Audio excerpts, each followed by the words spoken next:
Nós vamos ficar de pé, vamos ler a Bíblia.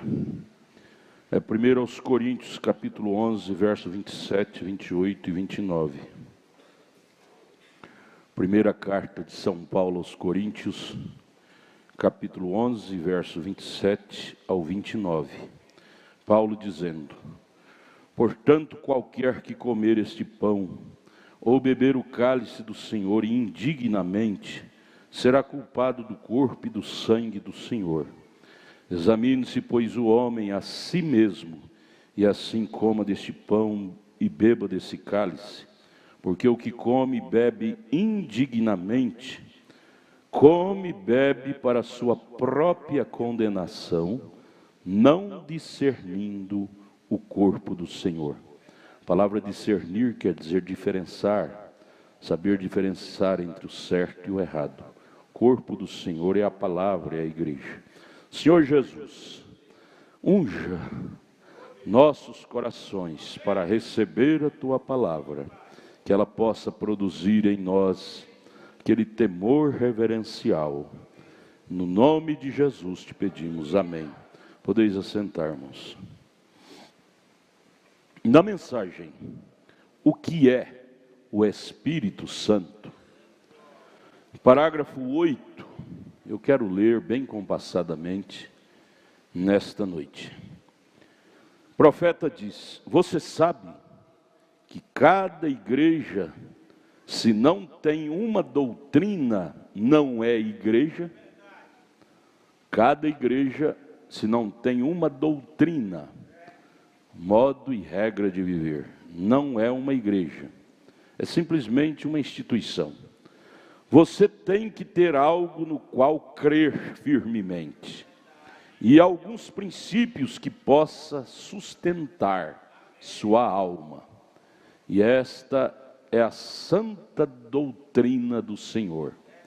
A nossa doutrina está centralizada na Bíblia Sagrada. A Bíblia é a nossa regra de viver.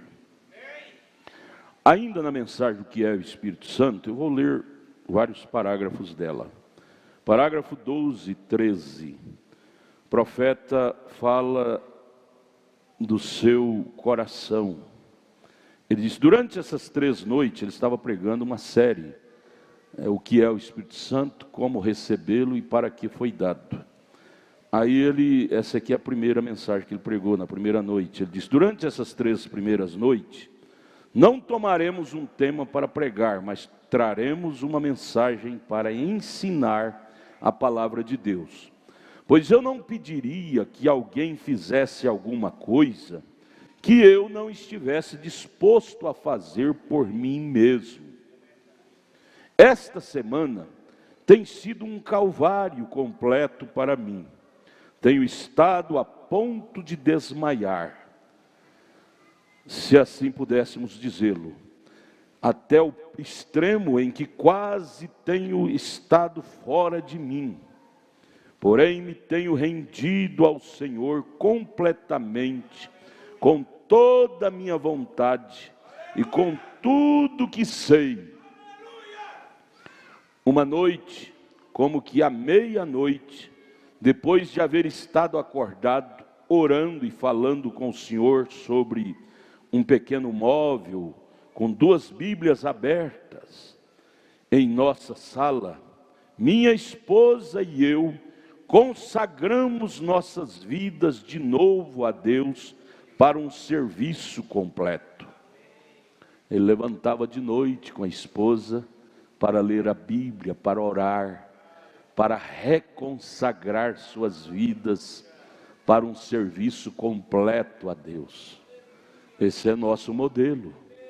Nosso irmão mais velho desta era, ele deixou para nós essas pegadas, esses bons exemplos. Ali, à noite, com as Bíblias abertas num móvel na nossa sala, eu e minha esposa, ali rendemos nossas próprias vontades e tudo que somos.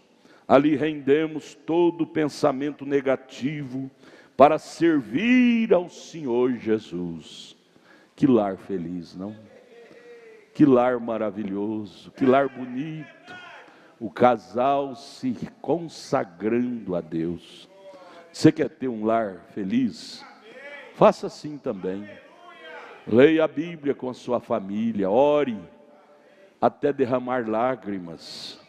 Ele, aqui na mensagem Discernindo o Corpo do Senhor, nós vamos ler daqui a pouco, ele fala aqui no parágrafo 12, no final do parágrafo 12, lendo essa escritura que lemos aqui em 1 Coríntios 11, ele teve uns versículos que ele embaraçou, leu errado, ele disse: é porque tenho derramado muitas lágrimas sobre esta Bíblia, e tem algumas páginas um pouco borradas, por isso que as letras ficam difíceis de entender.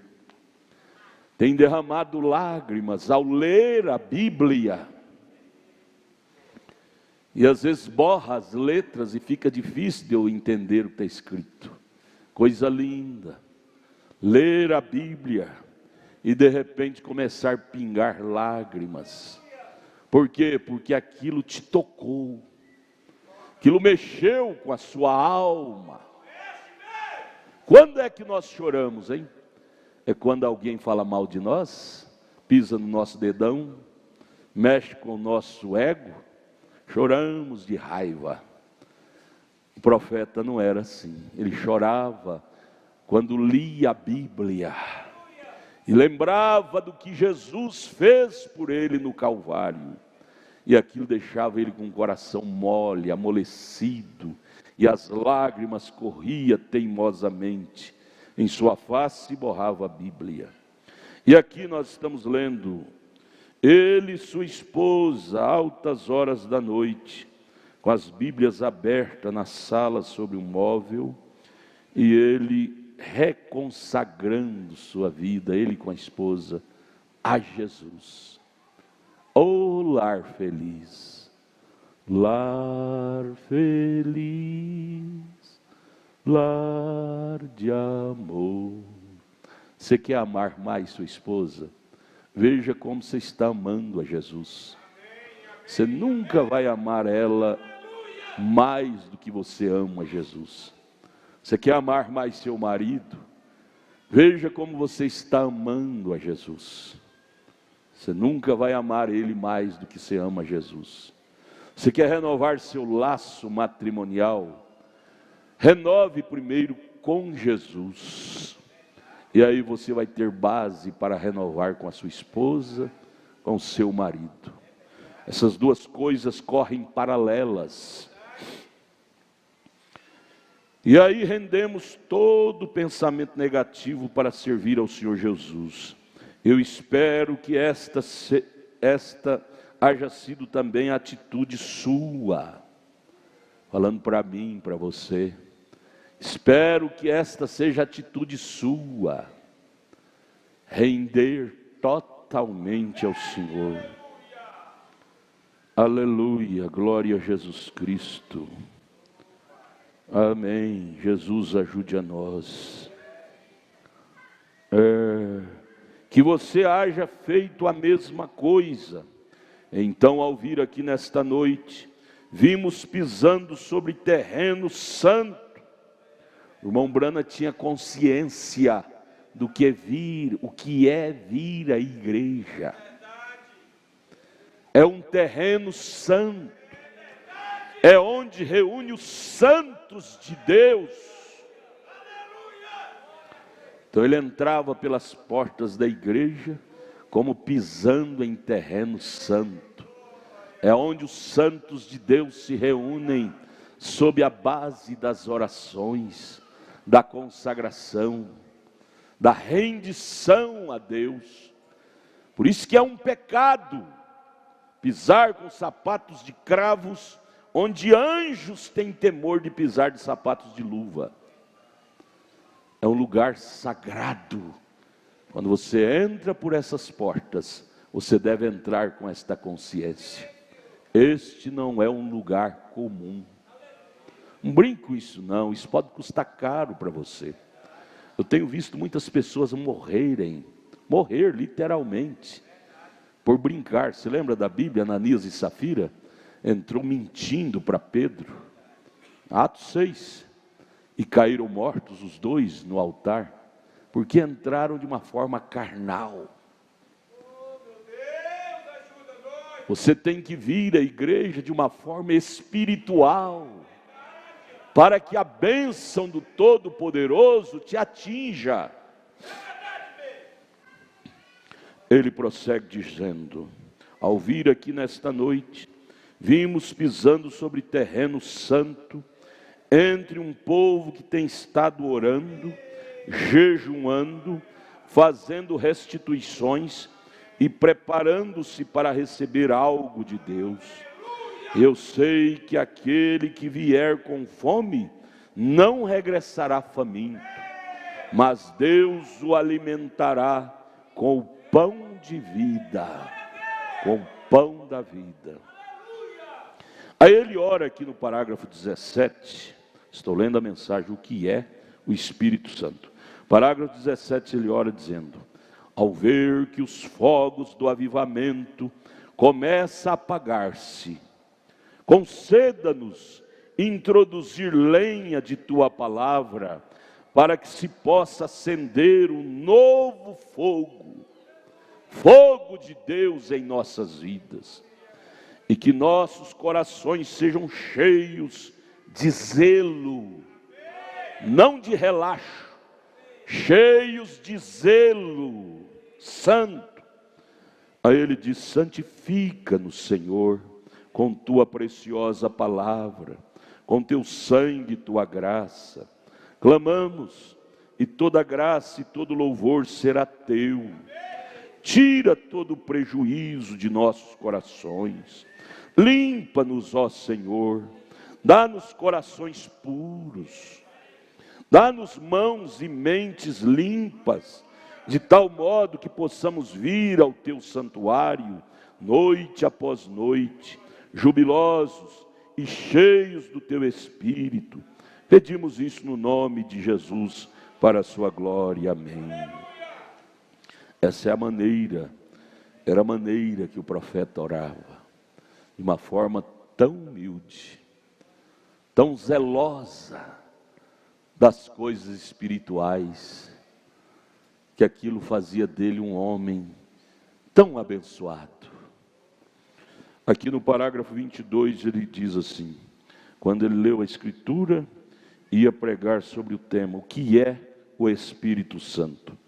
Ele disse: agora, a razão pela qual tenho tomado esse tema em ordem e desta maneira, o que é o Espírito Santo, é porque você não pode vir e receber o Espírito Santo, a menos que você saiba o que é. Você não pode receber uma coisa sem você saber o que aquela coisa é, o que ela significa para você. E você não pode recebê-lo e não chegará a saber o que é, a menos que você creia que é dado a você e que é para você. Logo, você não poderá saber se o tem ou não, a menos que você saiba que resultados traz.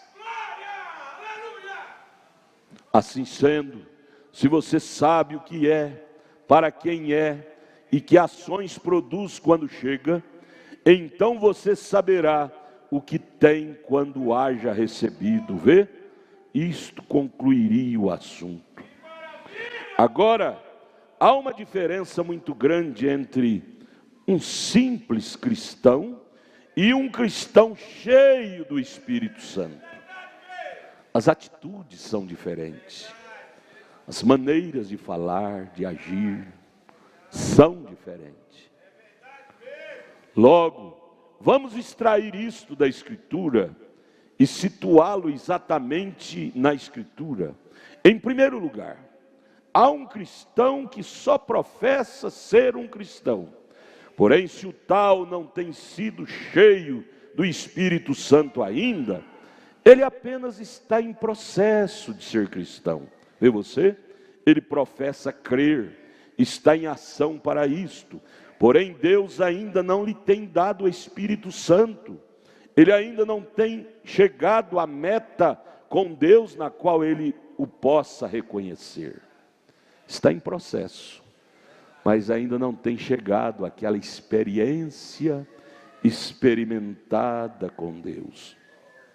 Quando você chega àquela experiência experimentada com Deus, oh irmão, você se tornará um faminto por Deus.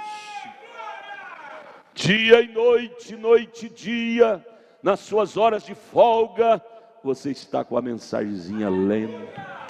Lá no trabalho, momentos de sua pouquinho de folga que você tem, você está com a mensagem ou com a Bíblia lendo. Porque o Espírito Santo em nosso coração produz em nós uma fome santa, uma sede santa por Ele. O Espírito Santo tem sede do Espírito Santo. Ele em você te traz à igreja para ouvir Ele falar. O profeta disse lá naquele quadro, uma palavra à igreja, ele disse: se Deus está em seu coração, você quase não aguenta o dia que chega a hora do culto, para você vir a sentar, ter companheirismo com seus irmãos e com Deus. O Espírito Santo faz você desejar mais de Deus. Agora, se Ele não estiver em mim e em você, nós não teremos fome.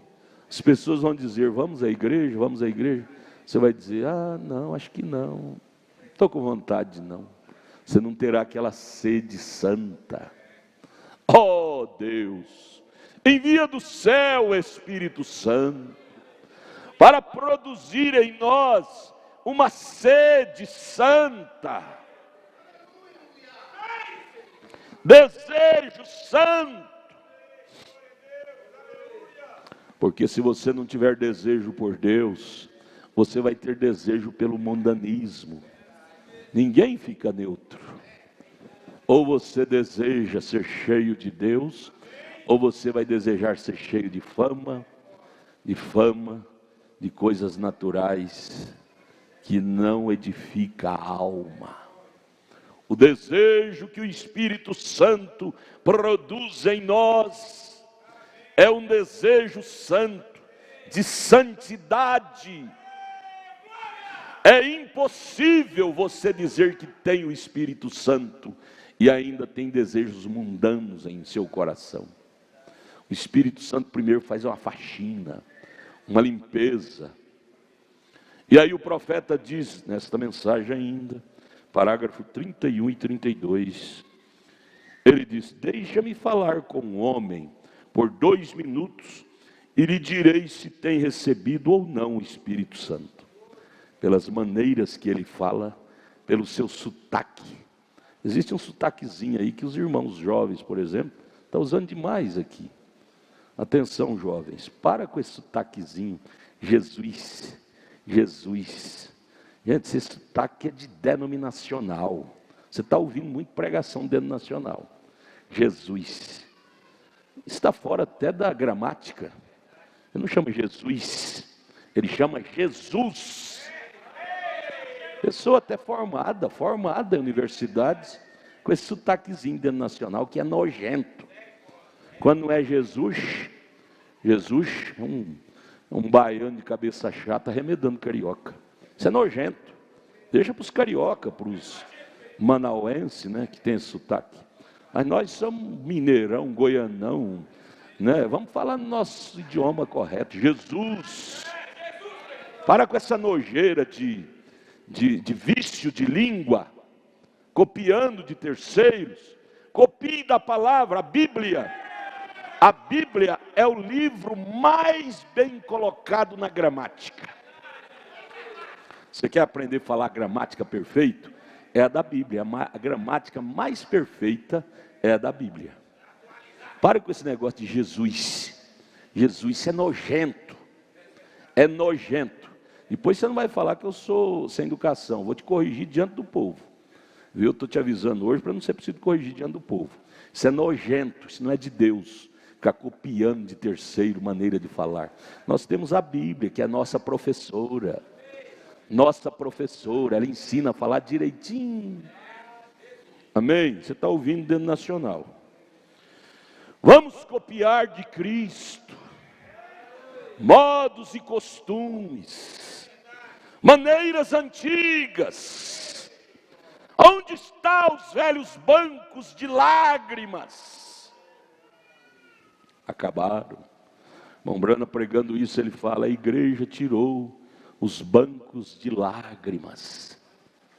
Não existe mais. Parece que os olhos estão secos, não derramam mais lágrimas pela palavra. Choramos, mas é de raiva, raiva de alguém que falou de nós, que pisou no nosso ego. Mas chorar por emoção, gratidão pela palavra, é muito raro. Às vezes eu fico tão feliz, eu estou ali no meu escritório com a porta aberta, eu escuto um irmão chorando aqui no altar. Eu fico tão feliz em saber que ainda existe em nosso meio lágrimas no altar. Isso é glorioso. Deus recebe isto como um cheiro suave. Estamos numa noite de comunhão, amados, e tem que começar por nós. A palavra comunhão é falar com, comungar com, conversar com. Nesse caso é com Deus. Conversar com Deus. Aí vem o hino, o poeta escreveu o hino. Quanto tempo já faz que não falas com Deus, dizendo que vou fazê-lo. Quanto tempo faz que não falamos com Deus com a alma?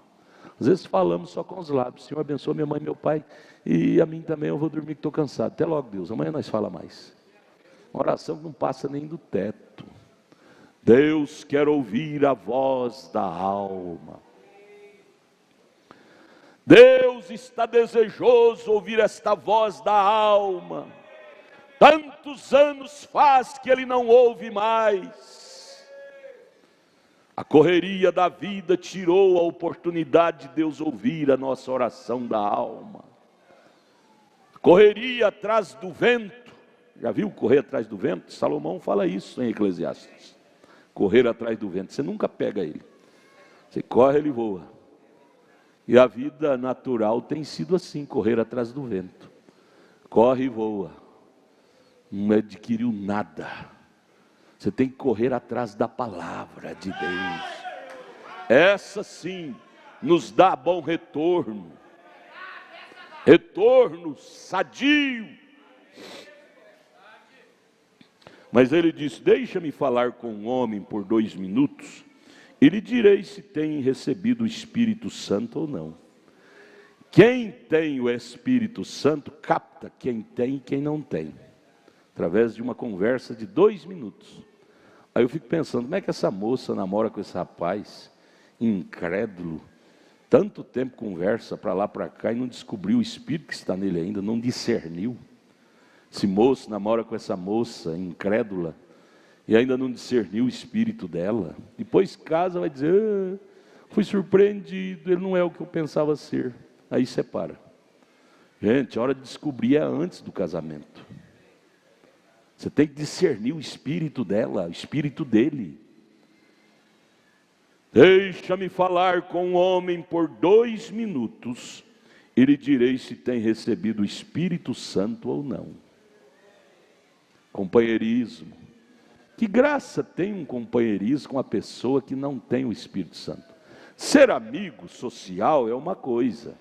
Você trabalha naquela empresa, não tem jeito de você ser um pássaro raro. Você tem que ser amigo social com todos. Um patrão, um colega de trabalho. Mas companheiro é diferente de ser amigo. Companheiro é remar no mesmo barco, no mesmo rumo.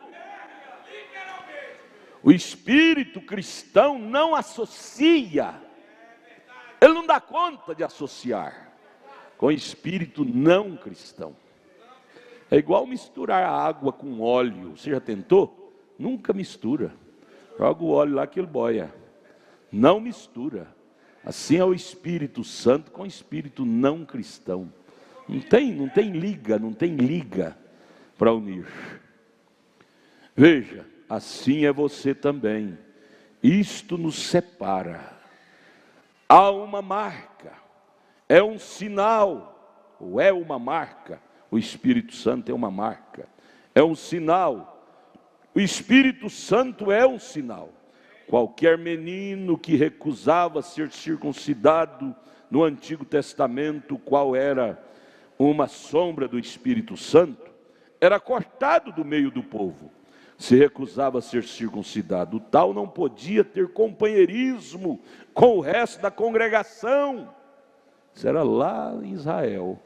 E a circuncisão lá é o tipo do batismo com o Espírito Santo aqui. Era eliminar o carnal, o excedente. Agora, ilustremos isto com o dia de hoje. Uma pessoa que recusa receber o batismo do Espírito Santo hoje, não pode ter companheirismo com aqueles que têm recebido. Você simplesmente não pode fazer. Você tem que ser da mesma natureza. Pássaros da mesma plumagem gostam de voar juntos.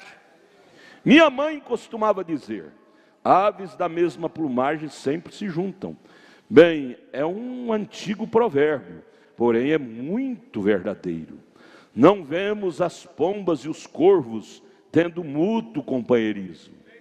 Às vezes você pode ver um corvo comer milho com as pombas no quintal, mas você nunca vai ver uma pomba comendo carniça com os urubus. Não. Suas dietas são diferentes. Assim sucede entre o mundo e um cristão que tem sido circuncidado pelo Espírito Santo, o qual significa que a carne tem sido cortada de você.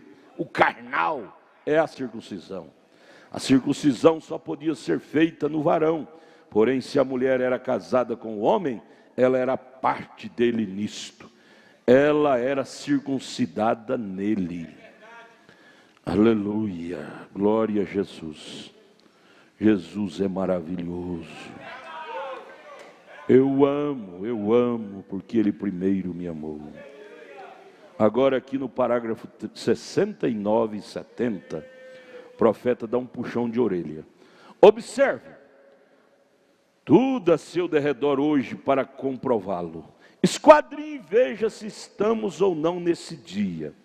Ele está falando da profecia de Isaías, capítulo 8, verso 28, que diz: porque todas as mesas estão cheias de vômito e de imundície, não há nenhum lugar limpo. E aí o profeta comentando diz: esquadrinhe e veja se estamos ou não nesse dia. Se observa que as pessoas vão à ceia do Senhor, e a primeira coisa que vemos na linha material é que toma um pedaço de pão leviano, pão de padaria, talvez uma bolacha de soda, e a quebram e tomam dizendo que é comunhão, quando esse pão está suposto a ser feito por mãos cheias do Espírito Santo e com pão sem fermento. Cristo não é sujo nem imundo, isto representa Ele. Pão e o vinho não é suco de uva. Outra coisa, dão a comunhão a gente que bebe, que mente, que rouba, que fuma. Se você ainda fuma, você não deve tomar a comunhão não. Você está tomando maldição para você. É o que lemos aqui em Coríntios 11, 27 ao 29. Que masca fumo ou que comete qualquer ato, basta que pertença à igreja, já pode tomar a comunhão. Não, você não pode tomar a comunhão só porque você pertence à igreja. Você só pode tomar a comunhão quando você pertencer a Cristo. Com a experiência experimentada, aí sim é seu direito. Longe seja, se algum homem chega a tomar a Santa Ceia, quando aqui nós a estamos tomando, está respirando e tomando condenação para si mesmo, não discernindo o corpo do Senhor. Se o tal não está vivendo uma vida digna, que se aparte dela E se você não a toma, como diz a Bíblia, com isto mostra em sua consciência que é culpado da morte de Jesus. Jesus disse isso: aquele que não come dela não tem parte comigo. Todas as mesas estão cheias de sujeira, não há lugar limpo. Deus falando em Isaías 8, 28. Que Deus nos ajude, irmãos, ter mais sinceridade. Aqui na mensagem Discernindo o Corpo do Senhor, depois dele ler aqui primeiro aos Coríntios 11, 27 ao 29, como lemos, ele fala um pouquinho sobre discernimento. É uma das qualidades que o cristão deve ter. O cristão cheio do Espírito Santo deve ter isso como seu mapa rodoviário, discernimento.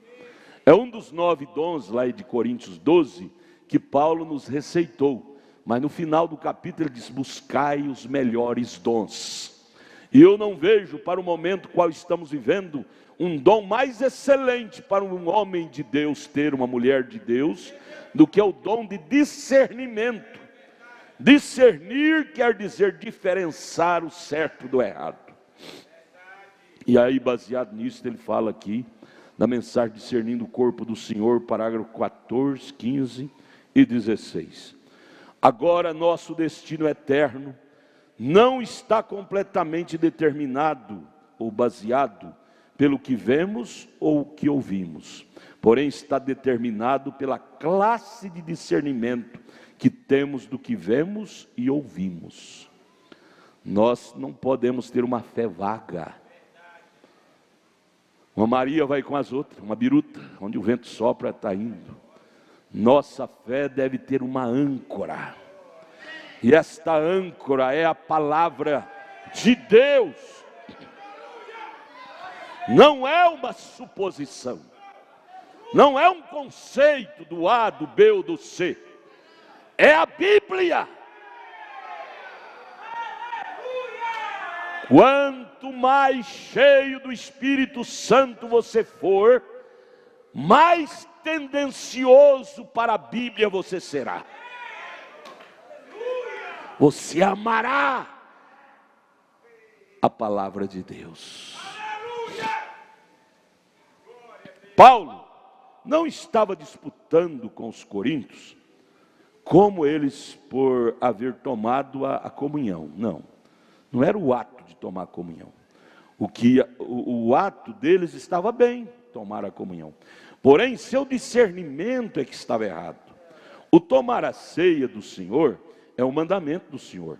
Porém, tomá-la indignamente, não discernindo o corpo do Senhor, a palavra, é onde está o erro. Esses cristãos aqui de Coríntios estavam tomando a comunhão e não estavam vivendo a vida cristã. Por isso que Paulo escreveu Coríntios 11.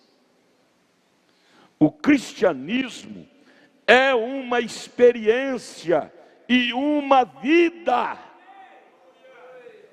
Ô irmão, isso é forte, isso é profundo, isso é verdadeiro. Devemos nos curvar a isso. Curvar a isso, dizer: Deus, isso é a pura verdade. Isso é a pura verdade. E estes cristãos aqui de Coríntios estavam vivendo qualquer classe de vida, dando mau exemplo de sua profissão de fé. E Paulo disse: por isto há entre vós muitos fracos e doentes, e muitos que dormem, isto é, que estão mortos por não haver discernido o corpo do Senhor, fazendo as coisas de qualquer maneira, vivendo vida imunda lá fora, e chega aqui na ceia, passa na fila e toma da comunhão. Você está tomando juízo para você. Assim estavam os crentes lá de Corinto. Paulo estava repreendendo.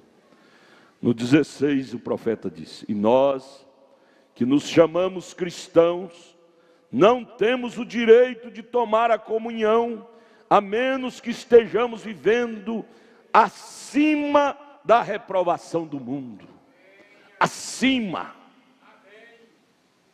da vida que o mundo vive. Não temos nenhum direito. A comunhão é para aqueles que estão vivendo justamente como exemplo do cristianismo.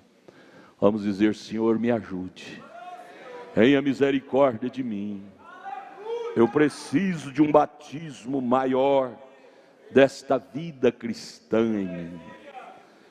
Compra, não paga, pega emprestado, não devolve, dá jacosada aqui, jacosada ali, negócios errados aqui, ali. Que autoridade nós temos de vir tomar a ceia? Que ao vir aqui nós estamos testificando que temos vivido a vida cristã, pelo menos lutado para viver. Devemos ter mais sensibilidade da nossa vinda à mesa do Senhor. Isso aqui não pode ser um mero costume, gente. Isso aqui é um ato de fé, de comunhão, de testificação, que naquilo que podemos, temos lutado para viver o cristianismo. A pior coisa que há no mundo é uma pessoa que trata de personificar algo. E há muito disto no mundo hoje. Personificadores. Senhor, eu não quero ser um personificador. Se existe uma vida real, por que eu vou tratar de viver uma vida irreal? Senhor, livra-me disto. Me ajude a ser honesto com a minha fé, com a minha profissão de fé. Não é só o que fazemos neste dia, somos culpados do mesmo crime pelo qual Paulo estava repreendendo a igreja de Corinto, por tratar de fazer algo que o Senhor tinha mandado, e eles não estavam fazendo as coisas sem discernir o corpo do Senhor, sem separar o certo do errado. Você tem que ter esse discernimento, saber o que é certo e o que é errado. Até quando você vai levando a vida, como eles dizem, empurrando com a barriga, misturando as coisas? Preto é preto, branco é branco.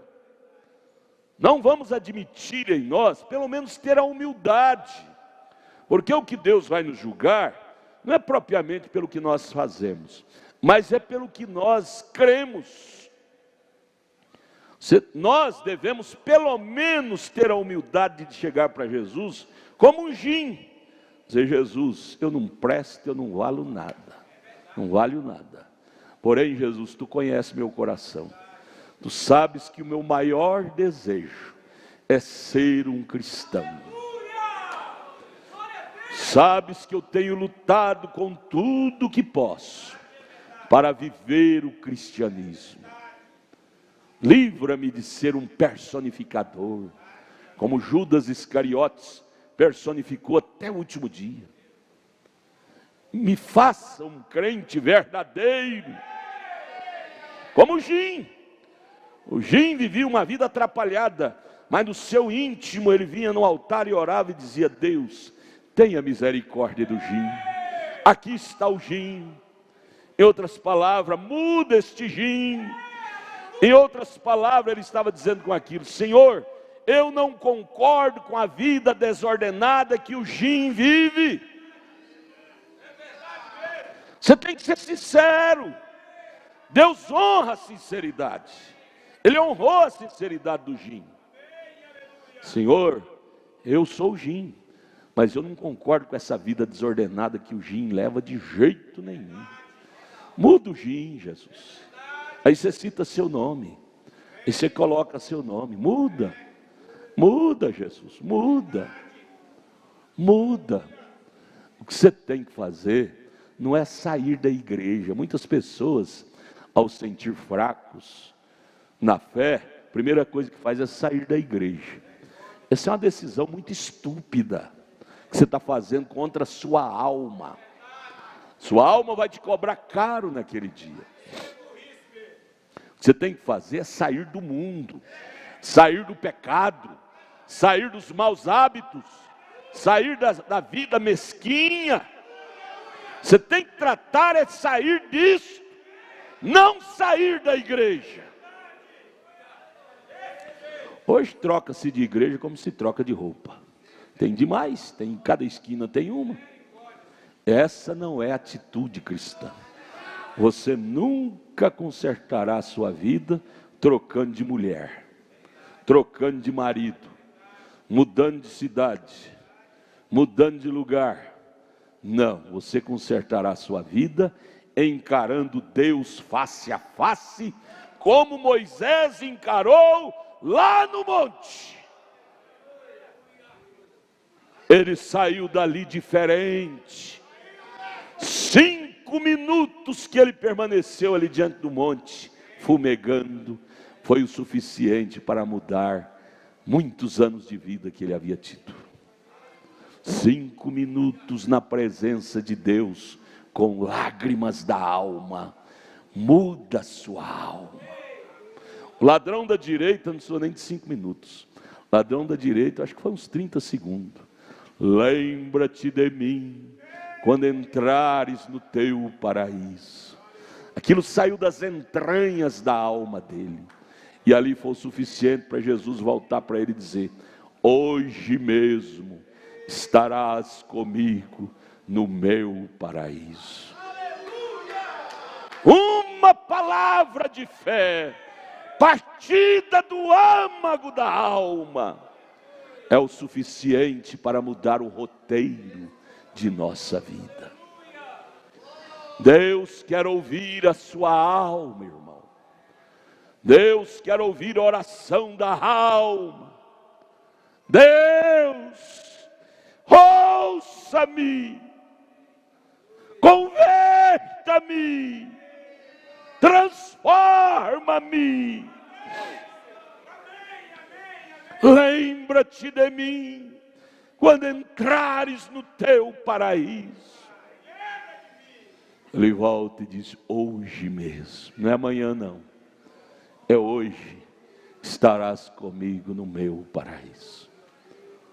Esta deve ser a atitude nossa, esteja bem ou esteja ruim, tome a atitude correta, que vai resolver sua vida. Volto a repetir, não é trocar de mulher. Você pode trocar de 500 mulheres, mas se você não trocar de espírito, de natureza, você vai continuar sendo aquele homem ranzinzo, pecaminoso. Pode trocar de 500 maridos, mas se você não trocar de espírito, você vai continuar sendo aquela mulher ranzinza que ninguém te suporta. Não se muda uma nação sem mudar primeiro o espírito que rege aquela nação. Não se muda uma família sem mudar primeiro o espírito que rege aquela família. Não se muda um homem, uma mulher, um jovem, uma moça, sem mudar primeiro o espírito que rege aquela vida. O que precisamos então, concluindo, é uma mudança de natureza. São João 3,3.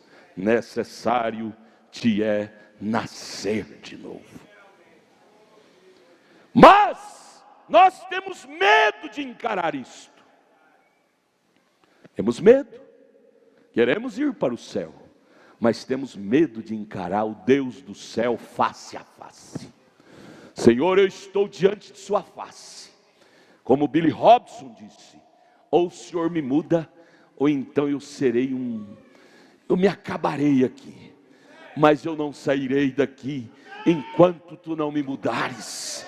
Eu estou cansado de ser o velho Billy Robson, dizia ele. Você vai colocar seu nome. Eu estou cansado de ser esse velho homem. Eu preciso de uma mudança, de uma regeneração, de uma transformação. Até quando, meu irmão, minha irmã, nós vamos avalizando esse velho homem, essa velha mulher, essa velha natureza? Tudo que ele faz se avaliza, dá apoio. Não, a sua alma vai morrer. Ela vai ficando fraca. E logo ela perece. Faça reviver sua alma. Como? No altar com lágrimas. Como Sansão orou sua última oração: Senhor, somente uma vez mais, que morra eu com os filisteus. Mas não importa. O importante importante é o Senhor me vingar disso. Sansão estava disposto a pagar o preço, ainda que custasse sua vida. Você está? Nós estamos? Vamos deixar de ser meros alisador de bancos. Vamos ser cristão de verdade, de fato. Não vamos nos enganar a nós mesmos. A sua alma não tem jeito de você enganar. Terminando, ele disse: a igreja de Corinto, por tratar de fazer algo que o Senhor tinha mandado para não fazer, eles estavam fazendo sem discernir o corpo do Senhor. E o corpo do Senhor é a palavra. Mas hoje estamos fazendo coisas sem discernir a palavra de Deus. Devemos ter discernimento de tudo que fazemos. Isso devia ser medido pela palavra de Deus. Tudo que formos fazer deve ser medido pela palavra de Deus. Eu achei tremendo, o profeta foi pregar essa mensagem, o que é o Espírito Santo. E aqui na primeira página, ele fala assim, parágrafo 1º, esta reunião está para ser um pouco diferente das que usualmente temos aqui.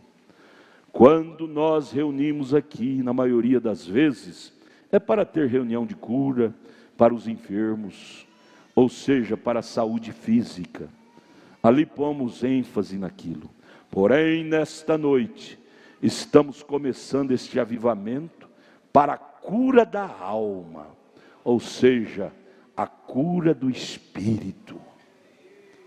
Vamos ter reuniões assim? Para a cura da alma. Nós preocupamos muito com a carne, com o bem-estar físico. Tudo bem, não é pecado não. Mas e a preocupação com a cura da alma? Até quando nossa alma vai estar enferma? Uma alma que não governa o espírito e a carne é uma alma enferma, fraca. Ela precisa ser curada, restabelecida. Vamos dar lugar a isto a Deus? Dizer: Jesus, cura minha alma. Senhor, eu volto à fita. Cada um de nós voltamos à fita de nossa vida. Lembremos-nos quando nós convertemos há 20, 30, 40, 50 anos atrás. Nós entramos no Evangelho com tanta fome de Deus, com tanta convicção, com tanta revelação. Mas ao passar dos anos vai esfriando, vai acostumando. O maior perigo é acostumar com o perigo, gente. Por que há tantos divórcios de casais? Porque vai acostumando um com o outro. Pelo amor de Deus, gente. Nunca acostume com seu cônjuge. Isso é destrutivo. Tenha ele como novidade para você todo dia. Não rasgue a chita na cara dele, dizendo: você não presta, você não vale nada. Isso acaba com a confiabilidade. E aí se torna pessoa comum. E quando se torna comum, acaba a seriedade. E vice-versa. Nunca te acostume com sua esposa. Tenha ela como uma pessoa especial. Quando o casamento se torna uma coisa comum, acaba a preciosidade do casamento. Acaba. E assim é com Deus. Quando vir a igreja se torna um hábito comum para nós, acaba com a preciosidade da alma. Se torna uma coisa natural. Eu vou à igreja. Muitos vêm até mascando chiclete, mulher vem pelada quase semi-vestida, na casa de Deus, e às vezes quer subir até no púlpito pregar. Isso é uma falta de respeito para com a santidade de Deus. Estamos pisando em terreno santo. Ai de nós, de fazer imundo este lugar santo. Tenha misericórdia de nós, Jesus. Ajude-nos a pisar nisto, com temor, reverência e respeito, como nosso profeta nos ensinou. Não com palavra, mas nos ensinou com a vida. A Bíblia dele era borrada em várias páginas. Borrada de quê? De lágrimas. Quando ele a lia, aquilo mexia tanto com a alma dele, que as lágrimas pingavam em cima da Bíblia. Oh Deus, são coisas que mexem com a gente. Você se torna um apaixonado por Deus. Você lembra quando você foi casar com a sua esposa, sua noiva? Era aquele amor. Você ouvia a voz dela assim, oh, minha alma alivia quando eu ouço a voz dela. Assim deve ser com Deus. Você lê a palavra, as cartas dele, você diz, oh, cartinha maravilhosa, é a carta dele. Isso enche a minha alma de prazer. O moço, a moça, naquele tempo não tinha telefone, celular, fazia era escrever. Lia umas 20 vezes a mesma carta e não cansava. Não cansava. Porque aquilo enchia a alma dela, dele. Porque amavam. E assim é com Deus. Em Eclesiastes capítulo 12, o Salomão disse, leia, o enfado é da carne. Nunca canse de ler, o enfado é da carne. Leia a Bíblia. Leia a Bíblia e ore. A irmã perguntou ao irmão Brana, irmão Brana, como eu posso me aprofundar no amor de Deus? Ele responde, lendo a Bíblia e orando. Eu garanto para você, se você estivesse orando naquela hora, você não teria caído naquela emaranhado que você caiu. Você estivesse orando, lendo a Bíblia, seu espírito estaria forte. Você não diria sim para aquela armadilha do diabo. Se Eva estivesse no Espírito de Deus, ela não teria aquele namorisco com a serpente lá no Éden, em Gênesis capítulo 3. A vida de oração, a vida de comunhão com Deus, nos imuniza de muitos males, nos poupa de muitas quedas, de muitos transtornos, de muitas desgraças. Mas a vida sem oração, sem ler a palavra, nós caímos à toa por qualquer coisinha. Nós nos envolveremos com qualquer coisinha errada, porque estaremos desimunizados. Não deixe sua alma assim, ame mais a sua alma. Como amar? É dando alimento para ela. Você diz, eu amo meu cachorrinho de estimação. Sai de casa, não deixa nem uma comidinha para ele, água. Quando você chega, o cachorrinho está fraquinho, magricelo. Você não ama o cachorrinho. E assim, essa alma que você tem, eu amo minha alma, mas não dá nem uma comida que ela gosta. Você quer dar para ela é cigarro, é uísque, bebida alcoólica, é droga, é prostituição. Isso não é comida da alma, não. Comida da alma é a palavra de Deus. Este é o alimento que ela apetece. Senhor, ajude-nos. Vamos ficar de pé. Vamos ler a Bíblia. É 1 Coríntios 11, 23. Porque eu recebi do Senhor o que também vos ensinei, que o Senhor Jesus, na noite em que foi traído, tomou o pão, e tendo dado graças, o partiu e disse, tomai e comei, isto é meu corpo que é partido por vós. Fazei isto, lembrando de mim, em memória quer dizer lembrando. Semelhantemente também depois de cear, tomou o cálice, dizendo, este cálice é o novo testamento no meu sangue. Fazei isso todas as vezes que beberdes em memória de mim. Porque todas as vezes que comer esse pão e beber esse cálice, anunciais a morte do Senhor até que venha. Portanto, qualquer que comer esse pão, ou beber o cálice do Senhor indignamente, será culpado do corpo e do sangue do Senhor. Por isso, examine-se, pois, o homem a si mesmo, e assim coma deste pão e beba desse cálice. Porque o que come e bebe indignamente, come e bebe para a sua própria condenação. Em misericórdia de nós, Jesus. não discernindo o corpo do Senhor. Por causa disso, há entre vós muitos fracos e doentes, e muitos que dormem, mortos espiritualmente. Porque se nós nos julgássemos a nós mesmos com a palavra, não seríamos julgados lá no mundo, no trono branco. Mas quando somos julgados, somos repreendidos pelo Senhor agora, pela palavra, para não sermos condenados com o mundo lá no trono branco. Deus, ajude-nos a ser julgado pela palavra hoje, e amar esse julgamento. Para que viemos à igreja? Para sermos julgados pela palavra.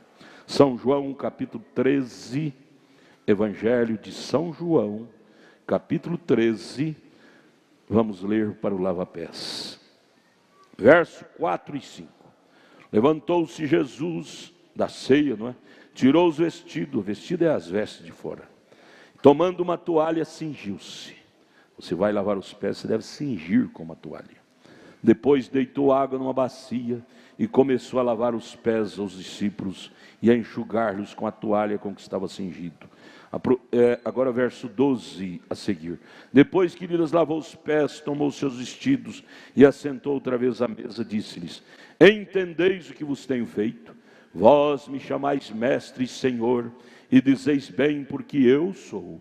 Ora, se eu, senhor e mestre, vos lavei os pés, vós deveis também lavar os pés uns aos outros. Fique fora disso não.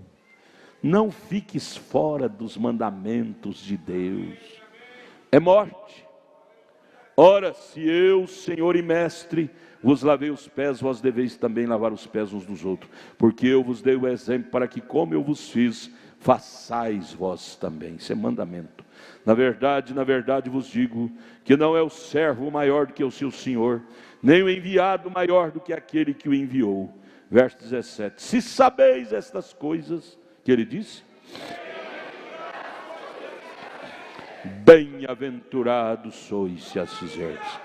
Pai celestial, aqui está este pão, feito por mãos santas. Nós o apresentamos a Ti, Pai. Pedimos ao Senhor humildemente, o Senhor consagra-o para o serviço do Senhor. Doravante este pão simbolizará o corpo martirizado e partido, corpo de Deus ali no Calvário. Santifique estes elementos para este simbolismo, como também este vinho, fruto da vide. Nós pedimos, Senhor, consagrá-lo, doravante simbolizará o sangue de Deus derramado por nós na cruz. Vamos ir à mesa, comer desse pão, tomar desse vinho, em memória, lembrando daquele dia no Calvário. Que não seja uma lembrança vaga, Pai. Consagra nós também, para vir à mesa com lágrimas, lágrimas de gratidão, lembrando do Calvário, o que o Senhor fez por nós há 2000 anos atrás, esvaindo sangue por nossa causa. Senhor, se há uma coisa que pedimos a Ti, nunca nos deixe acostumar com isso. Nunca nos deixe acostumar com a Santa Ceia, com o Calvário. Não, Pai, isso não é uma coisa comum. Isso tem um significado muito importante. Que possamos vir à mesa com temor, tremor, reverência, com sentimento profundo em nossas almas. Sentimento. Senhor, dá-me mais sentimento, Pai. Sentimento na alma, pela Tua palavra. O Senhor disse através de Paulo que nos últimos dias as pessoas perderiam o sentimento, sem afeto natural. Deus, não deixe isso acabar de nós, não. Possamos ter sentimento cristão, amar uns aos outros, amar a palavra de Deus, amar a Bíblia, amar a igreja, amar nossos irmãos, ter sentimento cristão. Restaura isto para nós. Em nome de Jesus, amém.